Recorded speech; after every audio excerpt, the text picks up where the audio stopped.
এ তো তোর ঠাকমা?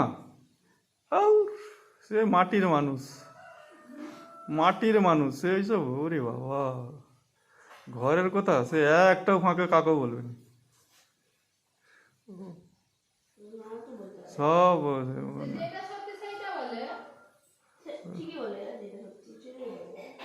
ও ঠাকমা। ওরে বাবা, যদি আবার এটা ঝগড়া হয় বাবা, এ তোমাকেই মারবো যদি ঝগড়া হয়। ঝগড়া হলে যদি এটা এখন চিল্লান চাপবো না, সবাইকে ঘরে বাড়ি দিয়ে দেবো। তোর ঠাকুমা একেবারে কিছু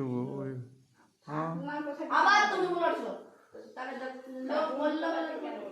খারাপ তাই ভালো চুপ করে দেখো। লোক অনেক কথা বলবে, আমাকে লোক তো অনেক কথা বলবে, একটা কারো কথা হেসে উড়িয়েছি সবার মতো। কারো কথা সিরিয়াসলি দুবার বলতে জানো বাবা, সে খেবড়িটার কথা বলবো না। খেবড়িটা এরকম কি বলে, ওই যে আমি পিরিয়ডে সবার সাইন লিখছি স্কুলে, হ্যাঁ আর খেবড়ি লিনি, তাই জন্য লিনি। তারপরে খেবড়িটা রাখি বানাবে, রাখিও করিনি। কি হাসি পাচ্ছিল।